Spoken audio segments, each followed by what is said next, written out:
what is up? I am in the Eagle 7, and for those of you who got your Twitch Prime link to your Wargaming account, you will have this as a rental tank along with the Samoa and the Lowy. I've got 2 hours left on this rental tank, the Eagle 7, so I put in my pattern crew and my Pershing radio operator. I've got no equipment inside, so I've got the toolbox, binocular telescope, and camouflage net. I think I put in some snapshot thing for the crew or something like that. I've got 2 hours left on the Eagle 7, so I thought I'd give you a reaction video and show you how I feel about this tank when I take it for a spin for the first time.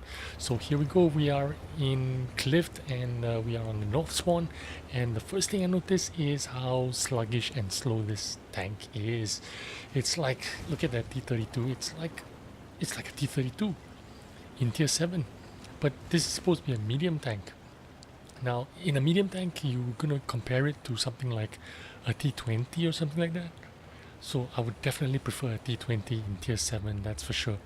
So it's kind of sluggish, and I think you could also compare it to a T43, the Soviet tier 7, and I think a T43 would be a little bit better in mobility. Anyway, it's 48 kilometers per hour top speed going forwards and 20 on the reverse, and it does 240 damage with 172 penetration with the AP shells and 212 maybe on APCR. Let me check.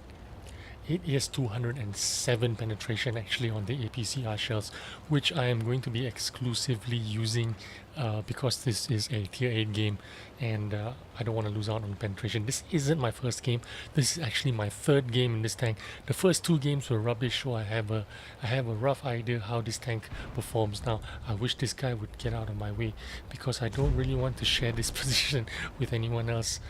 This is a useful position if you are able to work your way in this position halfway up the hill on cliff.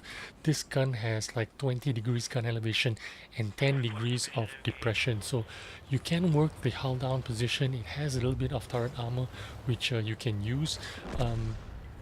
The reload time is kind of sucky though. It's 8.25 seconds and the aim time is 2.21 seconds, so you do need if you have cruise skills, rammer, vertical stabilizers and things like that to help you improve your gun handling. Now once again, I don't have any equipment on this tank, so the tank actually plays a little bit better than what I'm demonstrating now anyway in terms of accuracy and gun handling, but by no means is it better than a T20, to be honest with you, and I'm going to demonstrate that to you in a minute. But first, I just wish this Leo would get out of my way. I'm trying to wiggle past through him. I'm not trying to be a dick or anything, but like, this place ain't big enough for 2 of us.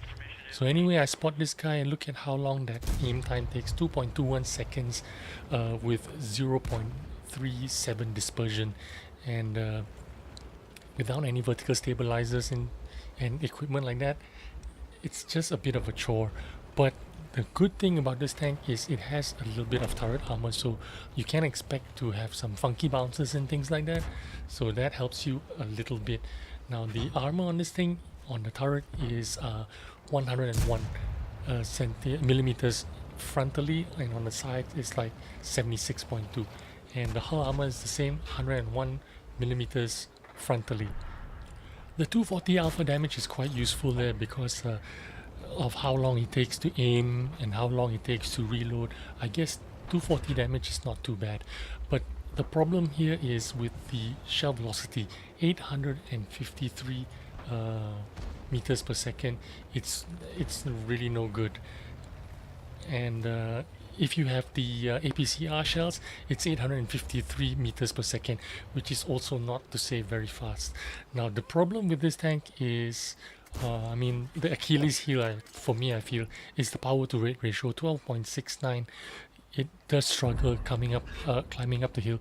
So if you're gonna fight uphill like I am right now, it's gonna be really tough trying to get up there. I suppose reversing down a slope is not a problem, but like getting up there, poking over a ridge, if you're really slow doing that, then people are going to take shots at you and it's going to be easier for them to do damage at you. But this guy is totally giving me his HP here, so I'm just going to take it and see if I can land another shot on him. Come on, 8.5 seconds reload or whatever, finally. And there we go. All the tier 8s are about to die soon, which means there's nothing much left on this playing field. And I don't want to take any damage, and I'm like, you know, trying to be conservative and save my HP so that I can rack up as much damage as possible. It looks like all the tier 8s are gone, so I've decided to see if I can advance forward. And there is a guy down south that I could shoot, but he looks like he's kind of like in some kind of a dip or something, so I don't have any kind of a shot at him. I'm searching for it, I'm searching for it, I'm searching for it.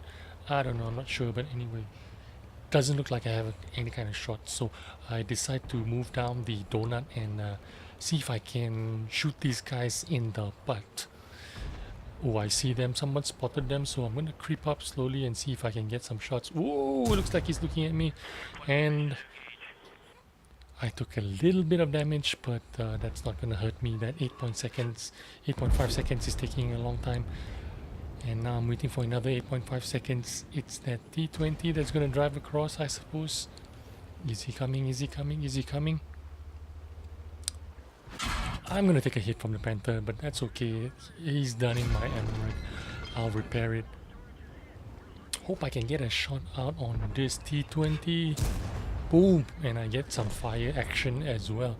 Now there's a T29 here, so I just need to be hull down and ready for him. Get one shot nicely onto him. Someone else finishes him off. It looks like this Scorpion G is kind of like competing with me for some damage here. It's the end game and we're trying to rush for some damage. But looks like he's got a little bit speed over me. Can you imagine that a Scorpion G has got a little bit more speed than I do? Well, that's the Eagle 7 for you. Is this tank actually worth buying? If you're a collector, I suppose you want every tank in the game, but it is not better than a T43. It is not better than a T20, that's for sure. If I had it in my garage, I probably wouldn't be playing it a lot. But anyway, I just wanted to give you a reaction how I felt about that tank. If you're gonna pay money for it, nah, I don't think I'm gonna get this tank. So I got a second class, whatever, 2000 damage, whatever. Got a lot of that bonuses from the Halloween event. So that's how I feel about this tank. I hope you enjoyed the video and thanks for watching. I'll see you on the next one. Bye bye.